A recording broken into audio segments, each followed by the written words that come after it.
Stage dive, man, I got a lot of shit that's on my mind. Trying to find the perfect way. What's up? Back again with another video. So this video is going to be about what I've learned since owning my first two weapons. It's been probably less than a year.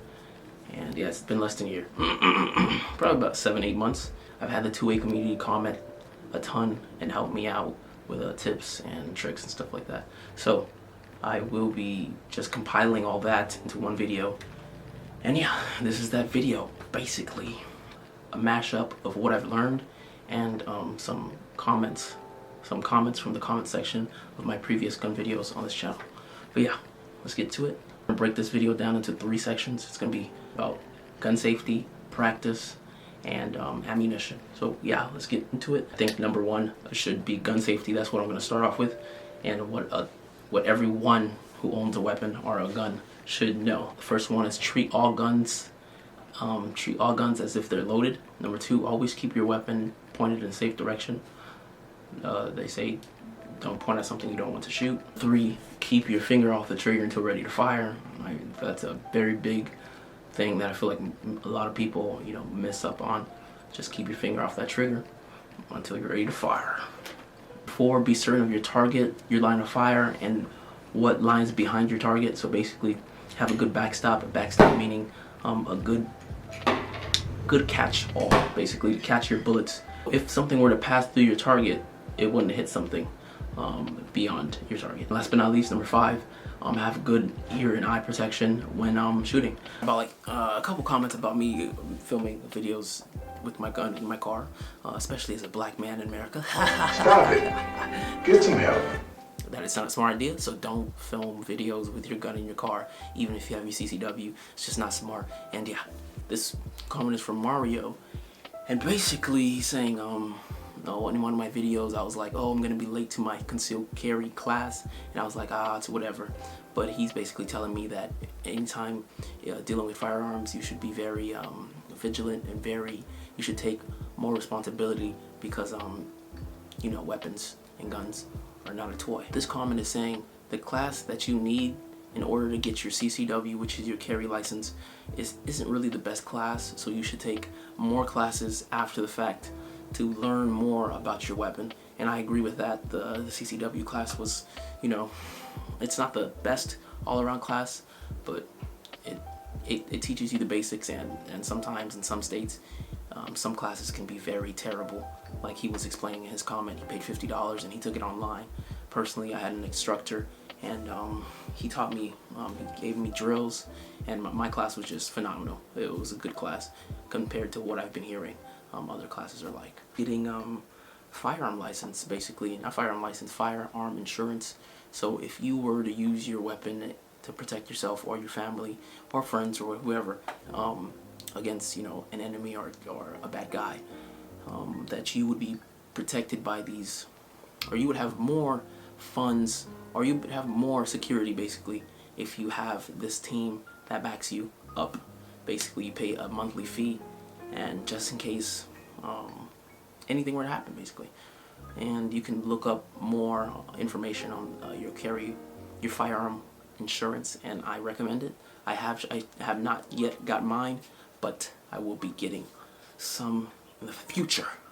And this comment is about holsters. I bought this one from Amazon and this one from eBay, and yeah, having a good holster is very important, so you can carry your firearm and have it secured and not just flopping all over the place like in your pocket or hanging somewhere.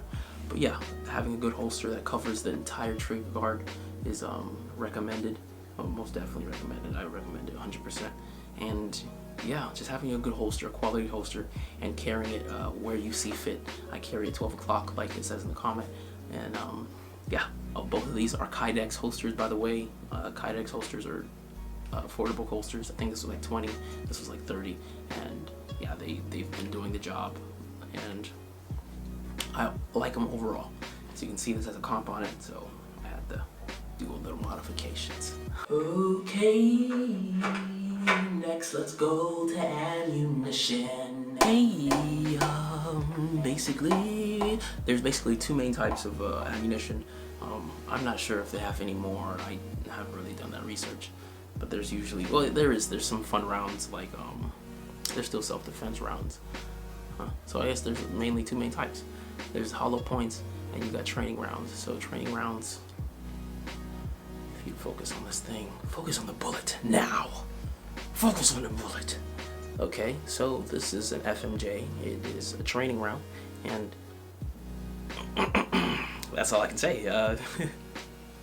It's basically what you use at the range, and they're more cost effective than hollow points, and they usually go through things. Well, yeah, they go through things better than hollow point. They're more of a penetration round rather than a self-defense round, a carry. And this is what you want to carry, and this is what you want to shoot at the range. So yeah, there's these two type of bullets, and basically there's a ton of comments saying get FMJs. FMJs are for training rounds. FMJs are training rounds, and hollow points are for your self-defense. I'm just gonna call them Z.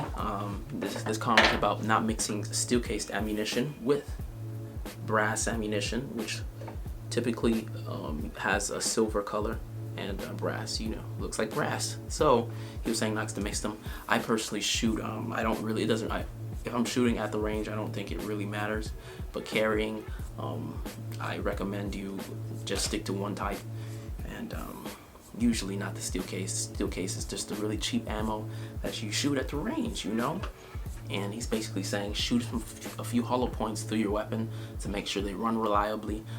Different kind of guns shoot different ammo, basically. So not all guns are gonna shoot every single type of ammunition. Personally, the SAR-9 that I own is a food weapon, so it basically just shoots everything. It just shoots anything and everything, dirty, clean, and it runs good. So it's a food weapon. So some weapons are like this, and some are very specific about what type of ammunition they want to shoot. Find your niche and find what exactly your gun likes to shoot. Comment really got into the snazzy jazzy because he decided to respond to somebody else's comment, replying to this comment and saying that FMJs do not have more grain. Grain is basically meaning how heavy the tip of the bullet is. The standard weight, which is 115, 124, and 147, etc. And yeah, they do carry the same type of grain, but hollow points typically will have a little more kick because they have higher velocity because they're self-defense, and they're meant to go faster because you are trying to stop the person that is trying to attack you or whatever the situation may be. So they have higher velocities, so because they have more powder in them, right? Yeah. This was from my little clip about shooting some dirty ammo that I found, and it basically had some rust on the ammunition, some corrosion on the ammunition, and he was just basically telling me to clean up the bullet because I can mess up the rifling, which is basically the little, it spirals. You can mess up the barrel basically if you're shooting some dirty ammunition. I'm guessing that's what he means. But you can possibly damage your weapon by shooting ammo that's rusty or has corrosion on it. So his tip here is from a couple people telling me that buying ammunition online is the way to go, and I 100% believe that. I believe it. Unless you have some really cheap prices in stores, which I doubt because they need to pay for the building and stuff like that and employees. But if you're buying from online, it's usually from like a warehouse, and those would have less than an upfront store that has to hold weapons and stuff like that. So yes, buying online, I recommend AmmoSeek. AmmoSeek is basically like Google. It's a search engine that searches tons of sites for cheap ammunition, and I usually buy this Russian-made ammo. So a ton of comments were telling me that practice. A lot of practice is needed to keep these skills intact, so you can properly, and you know, just becoming more practice. Practice makes perfect in anything you do in this life. You see, like, watch my first video on this channel, and this one, I hope is better. People were telling me dry fire is a great way to practice. Basically, just basically getting used to firing your weapon, and dry firing can help with that. Buying snap caps, a lot of people recommended buying snap caps, so you can have your weapon. I don't have snap caps on me, but so your slide won't rack back basically because it's cleared. So snap caps, and practicing more dry fire than actual live fire, because you can dry fire whenever you're home. From Jesse, he was telling me that you can also have a laser attachment that you can get on your weapon and have an app where you can actually shoot. And I personally don't have that, but I've seen it on some channels, and I think it looks pretty interesting. It's called a fire trainer, and it's a laser that you attach to your weapon, and you just practice like that. A lot of comments on my training video were telling me to really squeeze my hand and really hold my hand steady, so when I'm shooting I can have accurate picture.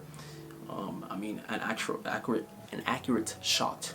So squeezing is a very important part of maintaining just maintaining your shots on target. Also something called limp wristing, when you're just not holding it tight enough, and you're just not controlling it. It's not controlling the recoil. Making the gun it can make the gun jam up, and just a lot of muzzle rise. This was coming from somebody telling me that it's good to learn how to speed load with your speed loader, but also learning the manual way. That's very important. I think that's it for the video. Thank you for watching. Like and subscribe. And I hope you have a great rest of your day. Yeah. Thanks for watching, but yeah, have a great rest of your day. Thank you, and peace out. 2A community. Haha. Yeah. Yeah.